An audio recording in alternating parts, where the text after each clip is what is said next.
Chapter number 4 मनोवलन અને પૂર્વગ્રહની અંદર मनोवलन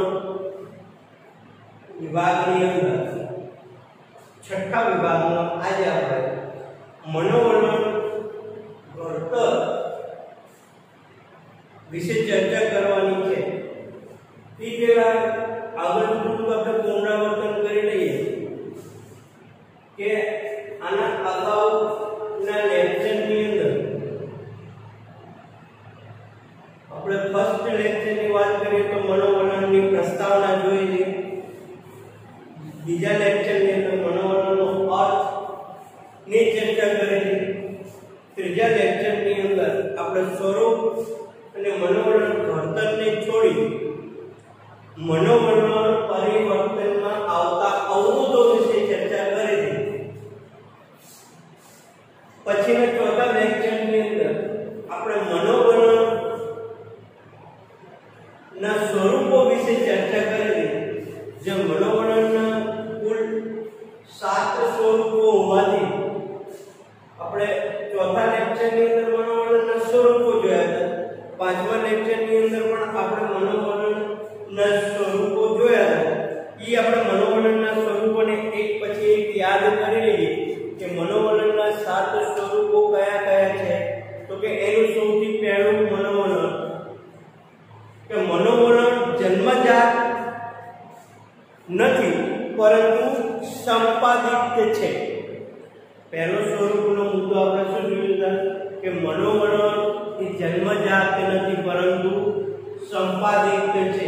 એટલે કહેવાનો અર્થ એ છે કે मनोवलन જે તે વ્યક્તિ એ જન્મ સાથે લઈને જન્મેલો નથી પણ સમાજ, કુટુંબ, શાળા અને વાતાવરણ એનાથી જે તે વ્યક્તિના જીવનની અંદર मनोवलन ઉત્પન્ન થાય છે, मनोवलन ઘડાય છે, मनोवलन દઢ થાય છે, એની ચર્ચા કરી દે।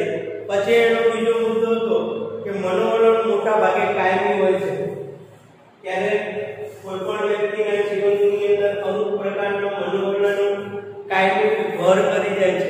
એટલે કે એના એ मनोवलनની અંદર પરિવર્તન આ જીવન નીકળતું નથી। એટલે કે કોઈ વ્યક્તિ પ્રત્યેનો પૂર્વગ્રહ હોય કે સમાજ પ્રત્યેનો પૂર્વગ્રહ હોય એ ઘણા બધા પ્રયત્નો કરવા છતાં એના જીવનની અંદર કાયમી ધોરણે બંધાઈ જાય છે। ત્રીજો પ્રકાર હતો કે मनोवलन વ્યક્તિ કે વસ્તુના સંદર્ભમાં હોઈ શકે। ક્યારેક मनोवलन કોઈ વ્યક્તિ પ્રત્યે હોય, કોઈ વસ્તુ પ્રત્યે પણ હોઈ શકે। વ્યક્તિ પ્રત્યે હોઈ શકે અને વસ્તુ પ્રત્યે હોઈ શકે। એટલે કે સમાજની અંદર કોઈ વ્યક્તિ પ્રત્યે કે કુટુંબના કોઈ વ્યક્તિ પ્રત્યે કે શાળાની અંદર કોઈ શિક્ષકો પ્રત્યે मनोवलन હોઈ શકે। ક્યારેક કોઈ વસ્તુ સ્વરૂપે પણ આપણને मनोवलन હોય છે। ચોથો મુદ્દો જો તો मनोवलन વ્યક્તિ તરફથી જૂથ તરફ વિકસે છે।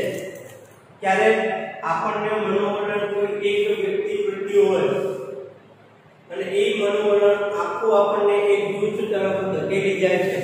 એનું સ્પષ્ટ ઉદાહરણ મેં આપ્યું કે હિન્દુ અને મુસ્લિમ ધર્મના જે લોકો જે છે કોઈ એક મુસ્લિમ વ્યક્તિ પ્રત્યે આપણને નિષેધક मनोवलन હોય તો એ નિષેધક मनोवलन ધીરે ધીરે આખા એક સમાજ તરફ કે એક જૂથ તરફ પ્રતિક્રિયા થઈ જાય છે।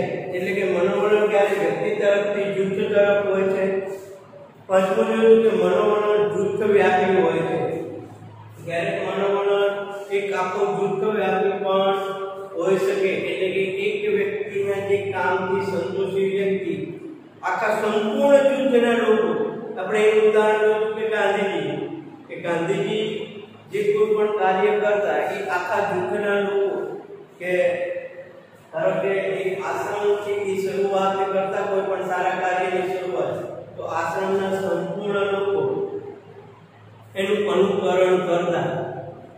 છઠ્ઠો મુદ્દો જોયું કે मनोवलन હેતુપૂર્ણ અને લાગણીસભર હોય છે। ક્યારેક मनोवलन જે છે હેતુપૂર્ણ હોય અને લાગણીસભર હોય કે આપણને કોઈ વ્યક્તિ પ્રત્યે લાગણી છે અને એ કોઈ પણ સારી કામગીરી કરે છે તો આપણે શું કરીએ છીએ કે એનું અનુકરણ કરી એના મનોવલણને આપણા જીવનની અંદર ઉતારીએ છીએ. મનોવલણ વ્યક્તિના ગમા અણગમા દર્શાવે છે. ક્યારેક શું દર્શાવે કે મનોવલણ જે છે એ એક વ્યક્તિથી બીજા વ્યક્તિના ગમા અને અણગમા દર્શાવે છે. તો આમ આપણે મનોવલણના જે 7 સ્વરૂપો જોયા હતા એ પછી આ મનોવલણનું ઘડતર કેવી રીતે જાય થાય છે એ એક વ્યક્તિના જીવનની અંદર સંપૂર્ણ પ્રકારના મનોવલણનું ઘડતર કેવી રીતે થાય છે એના વિશે આપણે આજે ચર્ચા કરવાની છે. તો મનોવલણનું ઘડતર જે છે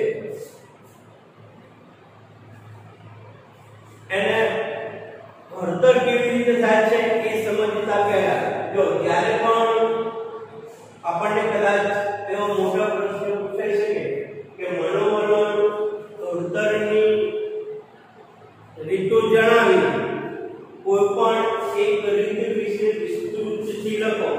તો મોટા પ્રશ્નની અંદર જ્યારે એવો પ્રશ્ન પૂછાય ત્યારે આપણે એની પ્રસ્તાવના લખવી પડે. તો અહીંયા મનોવલણની આપણે પ્રસ્તાવના લખી શું લખ્યું કે મનોવલણ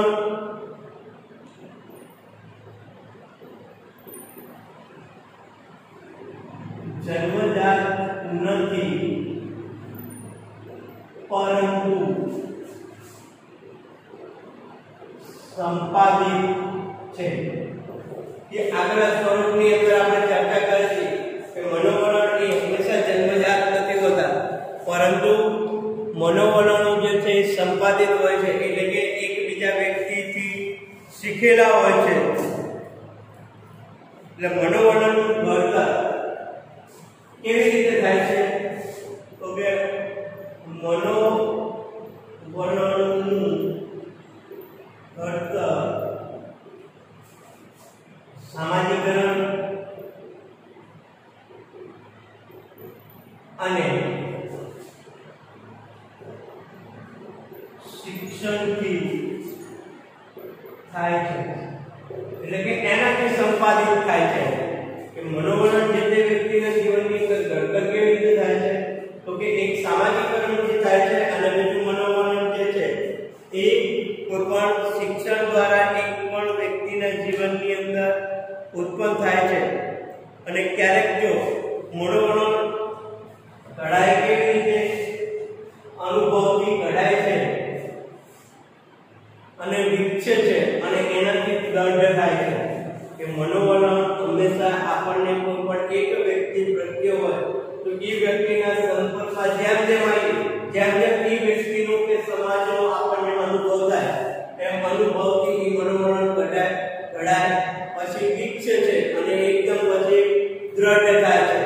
આપણે વાત કરી ને શોર્ટની કે મનોવલણ એક વ્યક્તિ તરફથી જૂથ વ્યાપી થાય એનો મતલબ એ છે કે મનોવલણ પહેલા ઘડાય છે એના વધારે સંપર્કમાં આવે એના અનુભવથી આવા 3-4 વ્યક્તિઓના અનુભવમાં આવી જાય પછી જે આપણું મનોવલણ છે એકદમ ગાઢ થાય છે.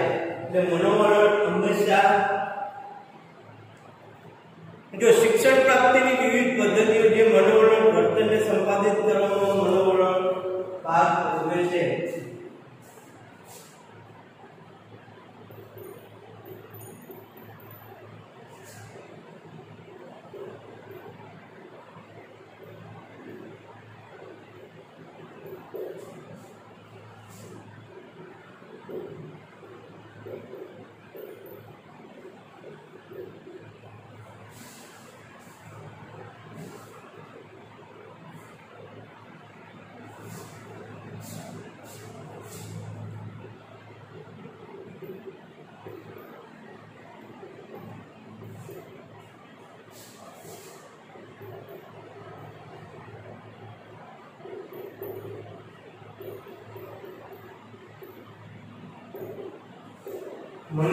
શિક્ષણની જે અનેક પ્રકારની પદ્ધતિઓ જે છે એ મનોવલણનું ઘડતર કરે છે અથવા એને સંપાદિત કરે છે.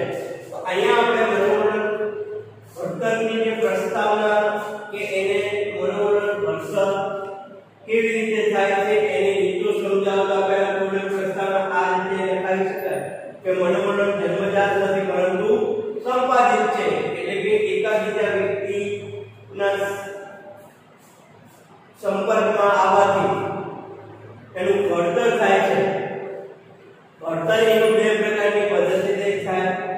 સામાજિકરણ અથવા એક શિક્ષણ અને આજની જે શિક્ષણની ઘણી બધી જે પદ્ધતિઓ જે છે એ વ્યક્તિના મનોવલણનું ઘડતર કરે છે અને મનોવલણ ને દર્દ બનાવે છે. તો મનોવલણ ઘડતરને અસર કરતી કુલ બે પ્રકારની પદ્ધતિઓ જે છે અહીંયા વાત કરીએ આપણે કે બે પ્રકારની પદ્ધતિઓ છે કઈ તો કે એક મનોવલણ સંપાદકની રીત, બીજું મનોવલણ ઘડતર પર અસર કરતા પરિબળો. બે રીતો છે તો બે રીતોની અંદર ઘણા બધા પેટા પ્રકારો છે. તો અહીંયા આપણે પહેલી મનોવલણ સંપાદનની રીતો પહેલો મુદ્દો કે મનોવલણ સંપાદનની રીતો.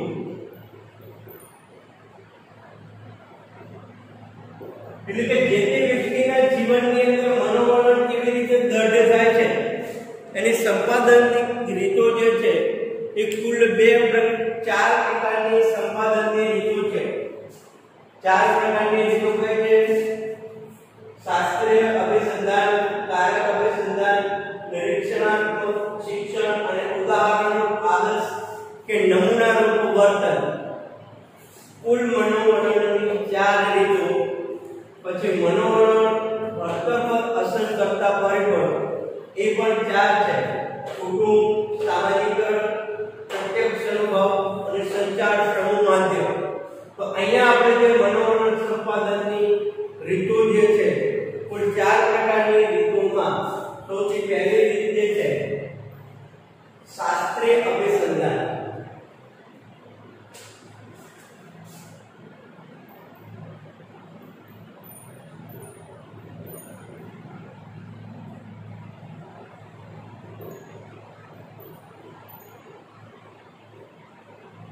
મનોવલણ ઘડતરની અંદર પહેલી રીત છે કે શાસ્ત્રીય અભિસંધાન.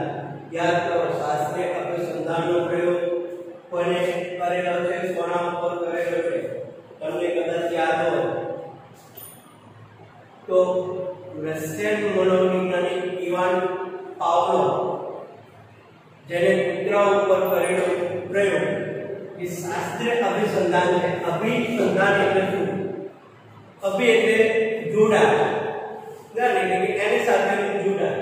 તો શાસ્ત્રીય અભિસંધાન એટલે કે એક વર્ણનનું બીજા વર્ણન સાથેનું જોડાણ એને શાસ્ત્રીય અભિસંધાન કહેવાય. તો અહીંયા આપણે શાસ્ત્રીય અભિસંધાન દ્વારા મનોવલણનું ઘડતર કેવી રીતે થાય છે તે સમજવાનું છે. જો એક યાદ કરો કે જ્યારે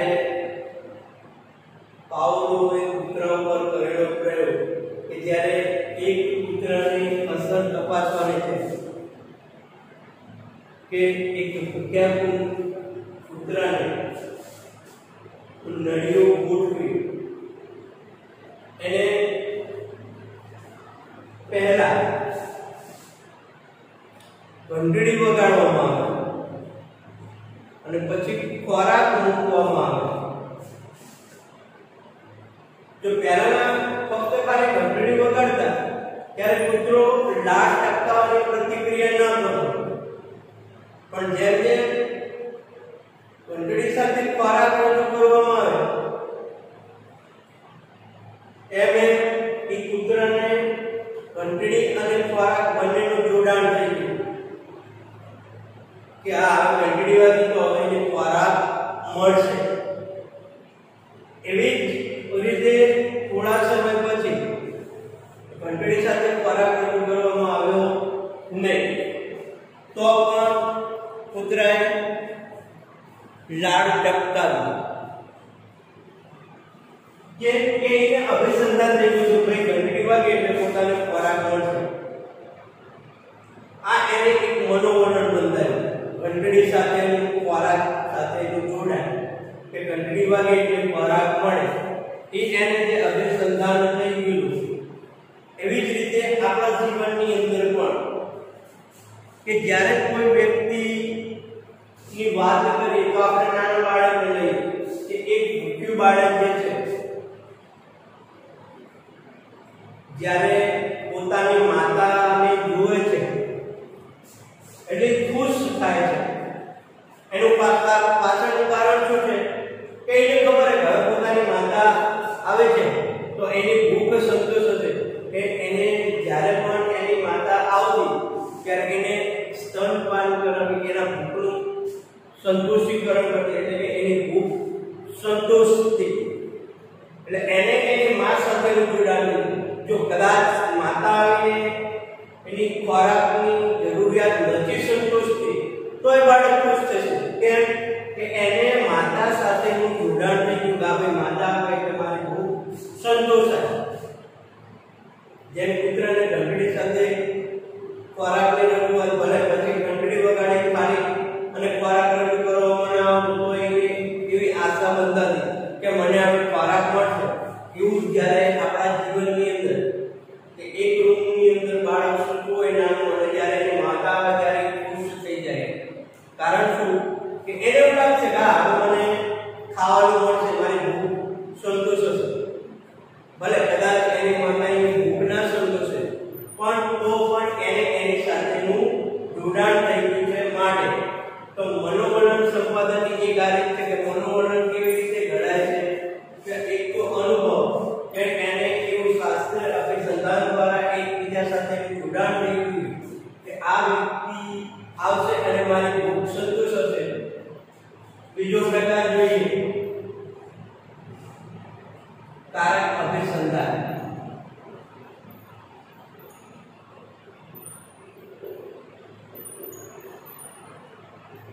કારક અભિસંધાનનો પ્રયોગ યાદ કરો. સ્કિનરે કરેલો કૂતરા બિલાડા ઉપરનો પ્રયોગ કે એક ઉંદર ઉપરની એ વાત કરી કે એવી પેટી બનાવેલી એ પેટીની અંદર એક ભૂખ્યા ઉંદરને પૂરેલો અને એની અંદર એક એવો હાથો બનાવેલો કે જ્યારે હાથા ઉપર હાથ જાય તો એનું જે પાત્ર છે એ પાત્રની અંદર અન્નગુટિકા મળે. અન્નગુટિકા પડે અને અન્નગુટિકા પડે એટલે ઉંદર પોતાની ભૂખ સંતોષે એટલે કે એમાંથી ખાઈ લે. આવું વારંવાર કે એની સાથે પહેલા એટલે જોડાણ નથી. જો જ્યારે ઉંદરને ભૂખ લાગે એટલે ઉંદર શું કરે કે એક પિંજરાની અંદર ધમ પછાડા કરે, બહાર નીકળવાનો પ્રયત્ન કરે, શરીર તોડવાનો પ્રયત્ન કરે. એ ધમ પછાડા સાથે અચાનક એનો હાથ જે આખા ઉપર જાય છે, નાથા ઉપર જાય એટલે અન્નગુટિકા અન્ન પાત્રમાં પડે છે. તો ઘણા બધા પ્રયત્નો એ કરે, ડાયરેક્ટલી શિક્ષણ મળી જતું કે આવી રીતે મારી ભૂખ સંતોષાય.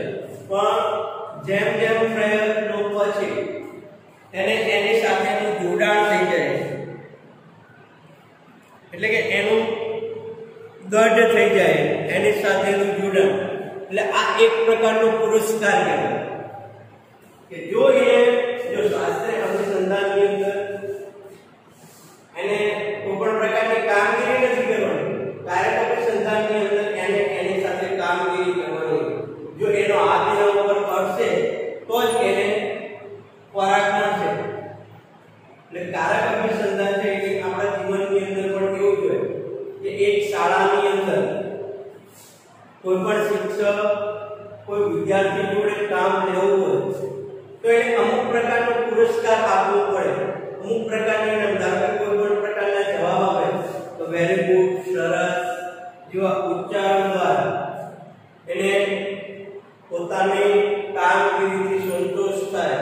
સારા ઉચ્ચારણ, સારા વિધાયક, શુદ્ર, સરસ, ખૂબ સરસ, એક કામ કરવા તરત પ્રેરાશે એટલે કે કામ કરશે. એટલે આને આ વસ્તુ સાથેનું મનોવલણ બંધાઈ ગયું કે એ બાળક જ્યારે તમે હોમવર્ક કરીને આવતા હોય અને ક્લાસ દરમિયાન તમારી પ્રશંસા થાય તો આપણને બીજી વાર હોમવર્ક કરવું ગમશે. એનું એક ઉદાહરણ જોઈએ કે ઘરની અંદર જ્યારે માતા પિતા છે એક બાળક જોડે કામ કરાવો તો મારો પુત્ર બહુ ડાયો, સરસ, બહુ ડાયો છે. એટલે આપણે જ્યારે માતા એને કોઈ પણ પ્રકારની કામગીરી સોંપશે તો એ કામ એકદમ ઝડપી અને સરળતાથી કરી આપશે. એટલે એની સાથેનું જે મનોવલણ બંધાયું તો અહીંયા આપણે મનોવલણની કોઈ બે